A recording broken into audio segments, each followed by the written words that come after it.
Bagaimana jika model income determination yang sebelumnya kita bahas itu dimasukkan dengan adanya pajak dalam perekonomian? Nah, itu yang akan kita bahas.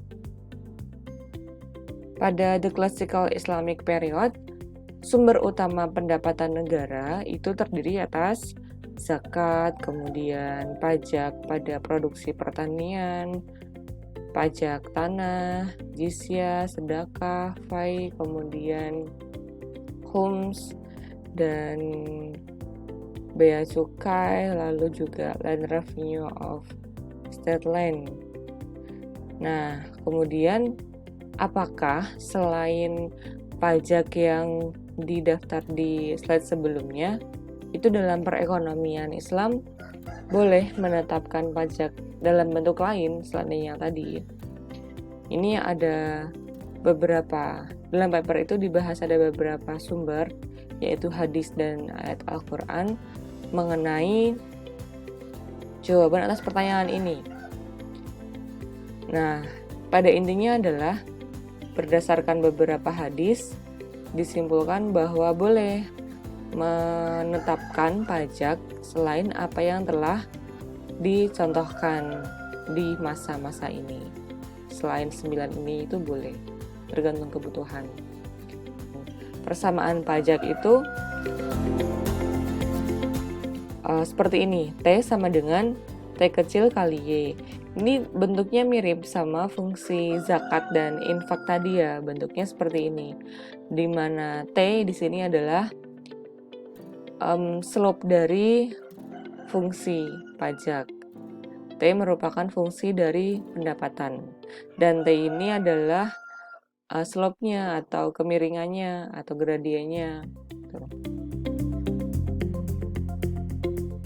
Kemudian dengan adanya pajak, maka model dalam perekonomian Islam itu diringkas sebagai berikut. Untuk yang model pertama ini masih sama ya, Y sama dengan C plus I plus G. Kemudian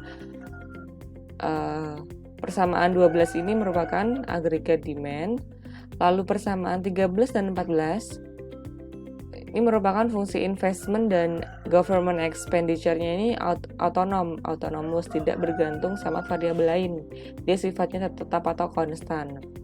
Kemudian C merupakan agregat consumption, sudah kita bahas di mana C terdiri atas C1 yaitu consumption expenditure-nya pembayar zakat, dan juga C2 ini consumption expenditure-nya si penerima zakat ataupun infak atau sedekah. Dan marginal propensity to consume-nya mustahik yang C2 ini persamaan ke-17 ini sama dengan 1. Kenapa? Karena semua income-nya dia itu digunakan untuk konsumsi, tidak ada yang ditabung, tidak ada yang digunakan untuk membayar zakat. Jadi semua pendapatannya ya gunakan untuk konsumsi. Nah, YD merupakan disposable income, yaitu income setelah dikurangi dengan pembayaran zakat. Kemudian berdasarkan fungsi sebelumnya tadi ada teks, maka equilibrium level of income, pendapatan pada saat keseimbangan itu dirumuskan sebagai berikut. Teman-teman bisa mencoba untuk perhitungan rumusnya dengan ini, ada penjelasannya dengan memasukkan persamaan 18 melalui persamaan 21 ke dalam persamaan 16, dapatlah C1 seperti ini. Ini cuma ngeganti, tadi kan C1 sama dengan A plus B dalam kurung Y dikurangi disposable income dikurangi Z dikurangi yang infak gitu kan, terus dimasukkan ke sini rumusnya didetailkan.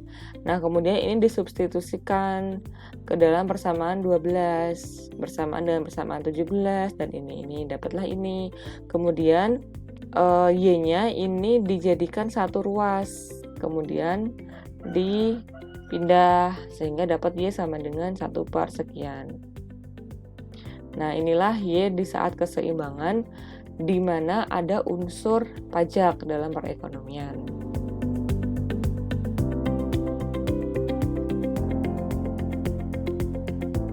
Nah, kemudian di sini akan dibahas dengan adanya zakat ataupun dengan tidak adanya zakat, maka multipliernya ini seperti apa nanti gitu.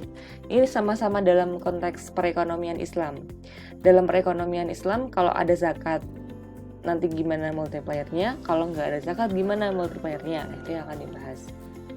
Ini adalah K-bintang. K-bintang itu multiplier ekonomi saat ada zakat. Kalau yang di video sebelumnya tadi tentang multiplier, itu kan K-bintang, bintangnya cuma satu. Itu berarti multiplier di perekonomian Islam yang belum ada pajak, yaitu yang ini, ya kan tadi yang di video sebelumnya. Nah, kalau dibandingkan, maka penyebutnya K-bintang ini lebih besar daripada penyebutnya K-bintang. Jadi yang dengan pajak, penyebutnya ini lebih besar. Nah, kalau penyebutnya lebih besar berarti K-bintangnya akan lebih kecil. K-bintang akan lebih kecil daripada K-bintang. Jadi saat ada pajak, multiplier ekonomi itu akan lebih kecil dalam perekonomian Islam. Tax akan menurunkan multiplier ekonomi dan sedikit akan menurunkan aggregate demand. Nah, kemudian akan dibandingkan multiplier pendapatan dalam perekonomian Islam dan kapitalis kalau ada pajak. Kalau di slide sebelumnya tadi ngebahas di perekonomian Islam dengan atau tanpa pajak. Ternyata multipliernya lebih gede kalau tanpa pajak. Nah, sekarang dibandingkan perekonomian Islam versus kapitalis kalau ada pajak. Ini yang sebelumnya, K-bintang. Lalu, nah, ini kalau kita terapkan di kapitalis atau konvensional itu diasumsikan Z sama gamanya ini kan 0. Berarti dimasukkan aja kalau Z sama gamanya di sini 0.